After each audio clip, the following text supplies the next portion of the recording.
Ang i-discuss natin ngayon ay kung paano i-reprogram or i-recalibrate ang nervous system mo para dumating yung mga minanifest mo para sa law of attraction. So, nakalagay dito, diretso tayo. Walang scientific evidence na ang law of attraction ay literal na nagmamaniobra ng external reality. Gamit lang ang thoughts, pero may real effect ang pag-reprogram ng nervous system sa behavior, focus at decisions, at doon nagmumula ang actual results mo sa buhay. Kasi 'di ba yung nervous system natin na divide yan sa dalawa, sympathetic nervous system, fight or flight, or sinasabi nilang survival mode, na kapag stress ka, anxiety, overthinking, yan yung para i-preserve yung sarili mo, 'di ba? For survival, hindi ka mamatay syempre. Yung pangalawa is parasympathetic nervous system. Yan yung rest ka, kalmado, nakakaisip ka ng klaro, may clarity ka, tsaka grounded ka. Which is nakokontrol mo yung action mo, tsaka iniisip mo. So kasi relax ka, 'di ba? Ibig sabihin nagiging totoo ka sa sarili. Yung sympathetic nervous system, para rin siyang parang reaction lang. Parang ito yung personality na sinasabi nila, 'di ba? Or yung mga binild sa'yo ng lipunan dahil nga pinogram ka, 'di ba? Nung bata ka, sa mga beliefs, usually sa beliefs to tsaka sa mga stress na naranasan mo dati at yung mga past trauma mo.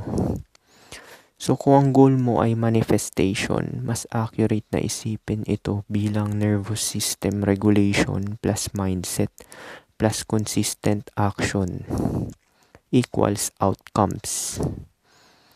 'Di ba nasample ko 'yan, 'di ba, na kunwari may mga limiting beliefs ka na galing yan sa mga tao na nasa paligid mo, yung mga negative thinker, 'di ba? Lalo na sa kapamilya mo, kaibigan mo, hindi mo kaya yan, yung i-discourage ka. Ay, hindi magwo-work yan kasi nga ganyan. Or yung mga lagi mong naobserbahan sa paligid mo.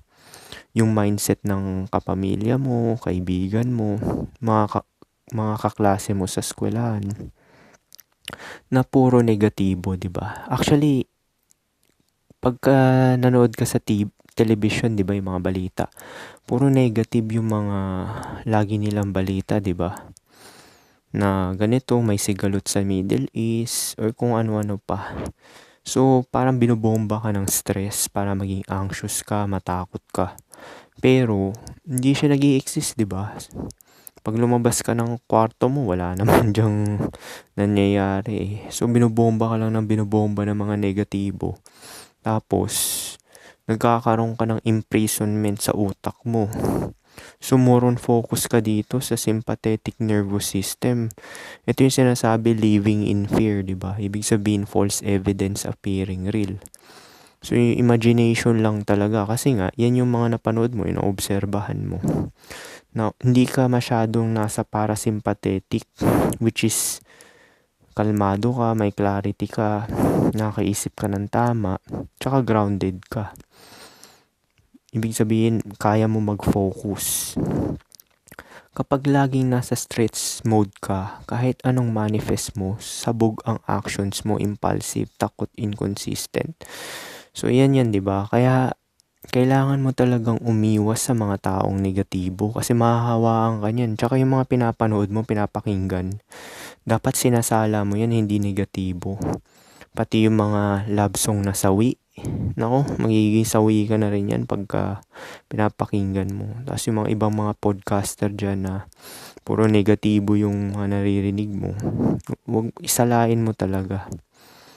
Ayan sabi, takot, inconsistent. Kasi pagka yan na yung naging consciousness mo, naging awareness mo na yung ganyan, na puro takot, puro limiting beliefs, is parang may self-fulfilling prophecy. Hindi ka pa nag-uumpisa, pinigilan mo na sarili mo, 'di ba? So hindi mo alam kung ano yung nasa side sa kabilang lugar, 'di ba? Kasi nga may limiting beliefs ka na Yun yung mo self-fulfilling prophecy, 'di ba?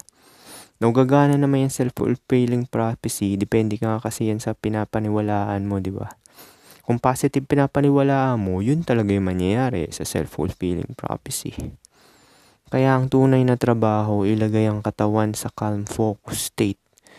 Now, medyo mahirap gawin to kung napapaligiran ka ng mga tao na negatibo, tsaka yung maraming mga distractions, di ba?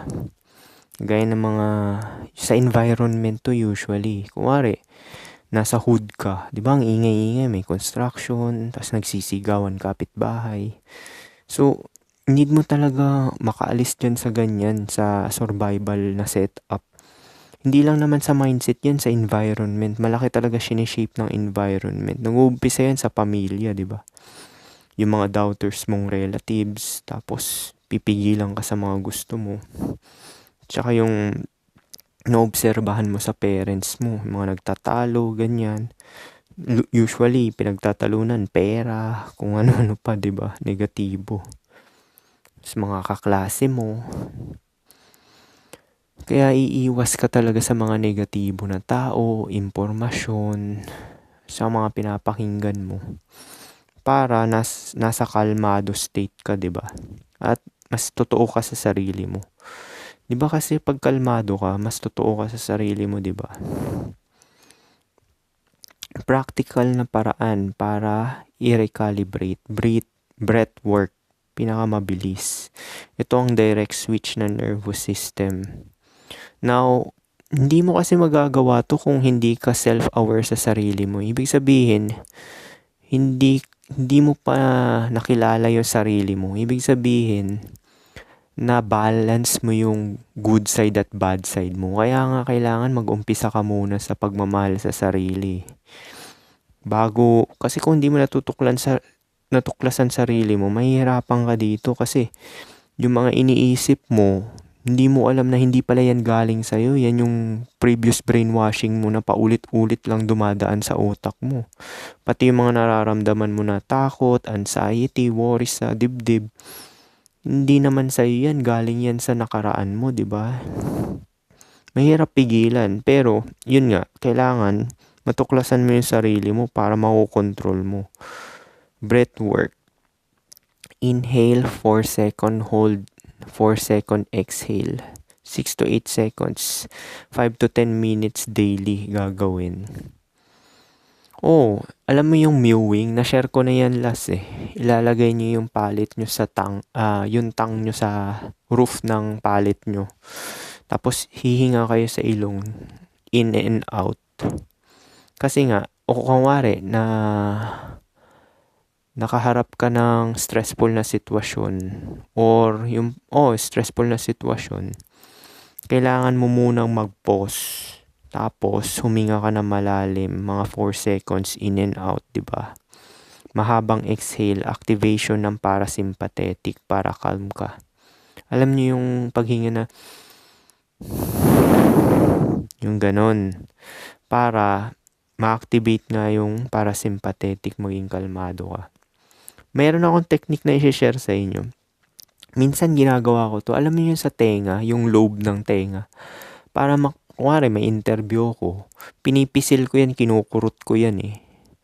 Para makalma ka. Yung mga ganun. Basta kanilang strategy yan eh. Bukod sa breathwork, share ko lang yung strategy ko. Kunwari may interview ko or kunwari may test ka, di ba? Yung mga crucial moment. O kaya sa sports, di ba? Sunod, body awareness, hindi puro isip. Hindi sapat ang affirmations kung tense ang katawan. Kasi parang nangyayari sa affirmation, entertainment lang eh. Salita ka nga ng salita ng mga magaganda para sa sarili. Baliwala naman yan kung yung katawan mo hindi naniniwala, nervous system mo. Ayan scan mo katawan mo, may tension ba sa dibdib, tiyan, yan yun eh. Kaya kailangan maging aware ka conscious ka. Papakiramdaman mo yung katawan mo, ba't ko nararamdaman to? Kinakabahan ako. Ba't tense yung katawan ko? Nanginginig ako. Ba't pinagpapawisan yung palad ko? I-relax consciously kahit 2 to 3 times per day. pause pa rin to eh. Kuwari nakaramdam ka ng mga ganyan. Pause lang talaga ginagawa ko dito, magpo-pause ka tapos papakiramdaman mo eh. Tapos nasa sayo na yun kung kukontrolin mo na hahayaan mo lang ba humupa or i-ignore mo. Pero yung ganun na signal ng katawan mo, ibig sabihin danger, 'di ba? Yun yung sinisignal. Kasi pag may naramdaman katawan mo, minsan dahil pinaramdam rin sa'yo yan eh, minsan projection yan ng ibang tao eh. So, aalamin mo talaga kung sa'yo ba talaga galing yan or hindi. Regulate bago mag-visualize. Maraming mali dito, nag-visualize pero stress. Wala rin sense yung visualization kasi kung ang dami mong worries dyan. Kuwari mga deadlines, tapos sabay test, kung estudyante ka, tapos yung bayaran sa kuryente, tubig. Correct sequence, calm your body, breathing, feel safe, grounded. Then imagine your goal. Well, hindi mo kasi magagawa to. Kaya nga nag-share ako sa inyo na yung mga principles, di ba shinare ko na walang permanente sa mundo? Kasi yun yung makakapag-ground sa'yo talaga eh. Yung mga info talaga. Kaya ang dami tinadtad ko talaga tong channel ko ng maraming info na ganyan, maiikli. Sinadya ko yun para tatago sa kalooban yun na, yung problema na yan, wala namang permanente sa mundo.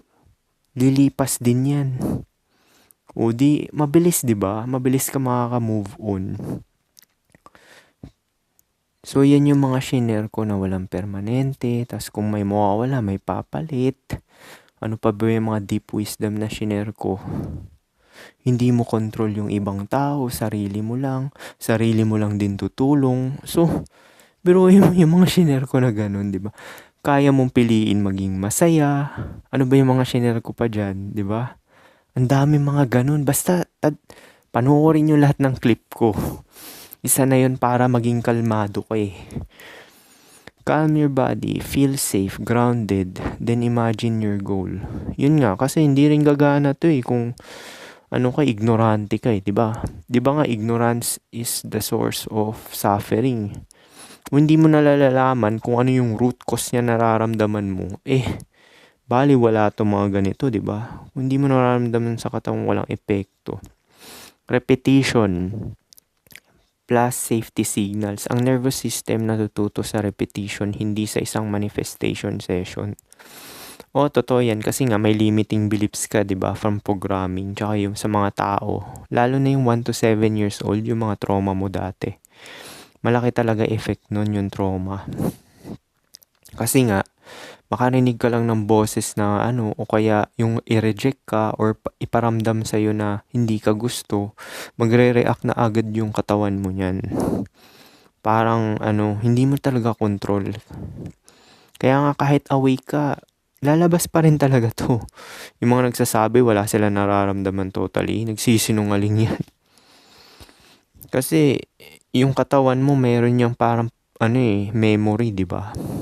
So, alam mo yung, di ba yung sa mga gera, yung sa mga veterans, di ba, yung maraming tadtad ng baril.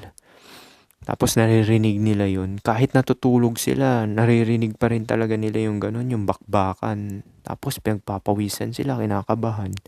So yan din yun, same ng trauma mo nung 1 to 7 years old ka. So kahit pag gumising ka sa realidad na natanggap mo yung good side at bad side mo, tsaka nabawasan programming mo, lalabas pa rin yung signal ng katawan mo. Kasi pattern recognition yun eh.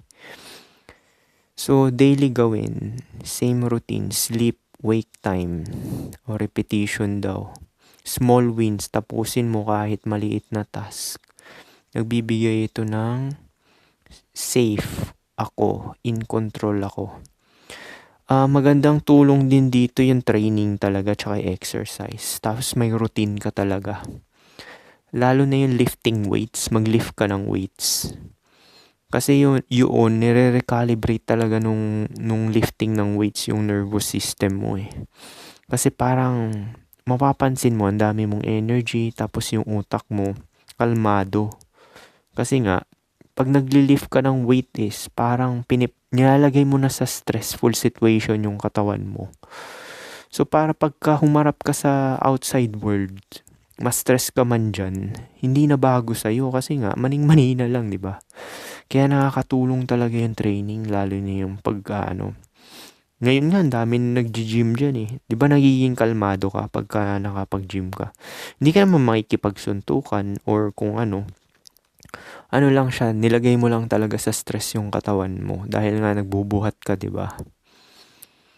Or yun, tumatakbo ka ganyan. So, nagpapakalma din siya sa utak pagka kuwari, humarap ka na sa outside world, di ba? Paglabas mo ng bahay mo, mas nagiging relax ka. Kasi napagdaanan mo na eh. Di ba nga magpapatibay sa'yo yung mga challenges? So, similar din yan sa training. Di ba nga yung mga challenges, syempre wala naman challenges na ibabato sa'yo na hindi mo yung ma-overcome, di ba?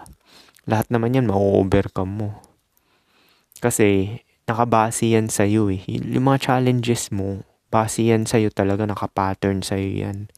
So, ibig sabihin, lahat ng challenges na ibato sa'yo, kaya mo talaga. Limit overstimulation. Kung lagi kang doom scrolling, isa rin yan. Kasi yung dopamine mo, parang na-mess up na kasi nga, nire-reward lagi yung sarili mo eh. So parang nawawala ka na ng challenge, ayaw mo na i-challenge sarili mo. Tapos sedated ka na, di ba?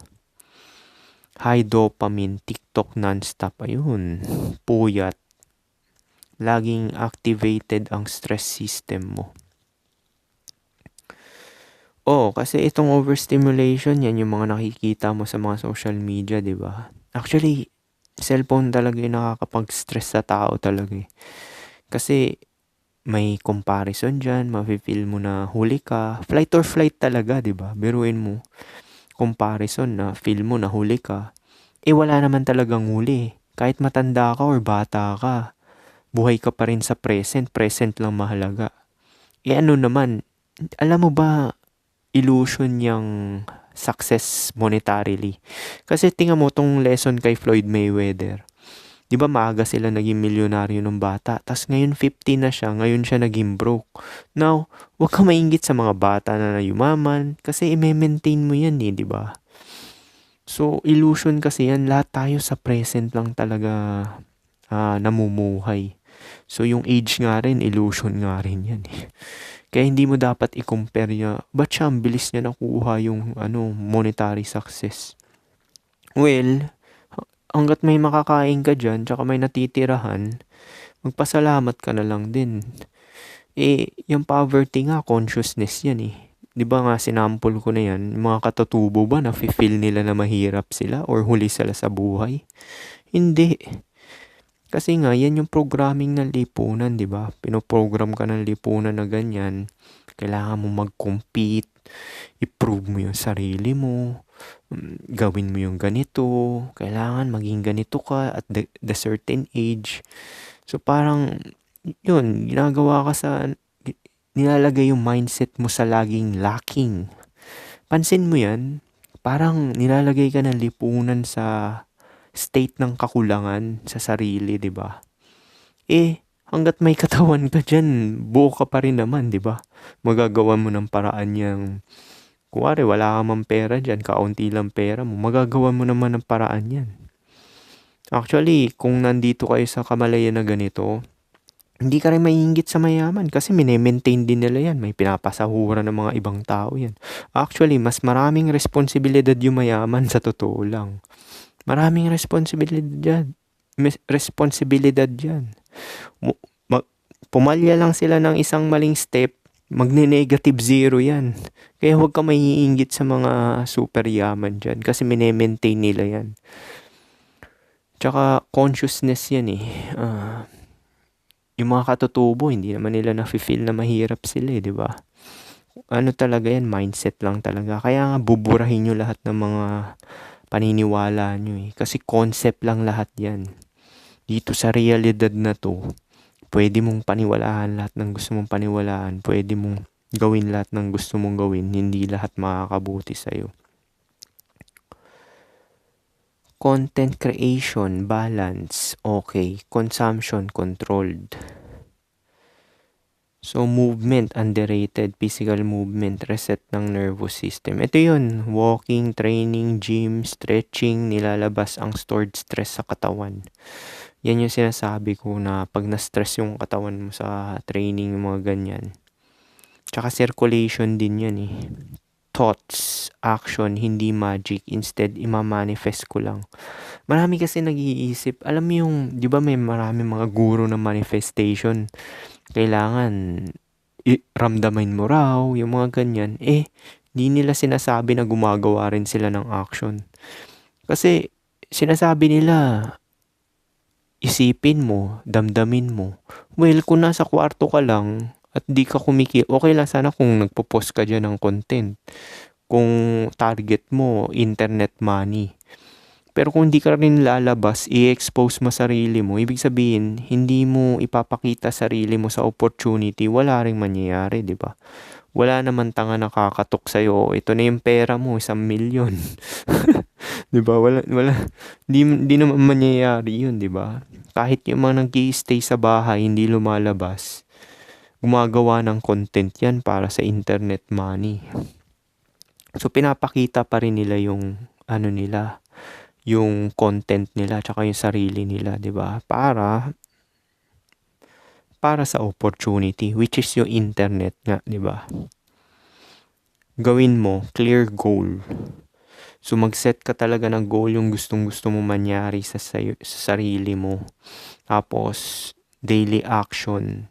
Kahit start to zero ka talaga, hindi mo alam yung ginagawa mo. Kasi matututo ka along the way. Kuwari, bago ka lang sa kumpanya, lahat ba alam mo na? Pati nga CR doon, baka hindi mo pa alam kung saan lugar di ba? Tatanong ka pa niyan. So same rin yan. Bawat goal mo, mag-uumpisa ka talaga sa umpisa. Lahat nag-umpisa sa umpisa. As in zero, wala talagang alam. Kaya yung mga natatakot na mag-umpisa, well, kung natatakot ka is walang mangyayari. Kailangan mo talaga mag-umpisa. Baliwala yung iniisip mo, dinadama ng kalooban mo kung hindi mo umpisahan.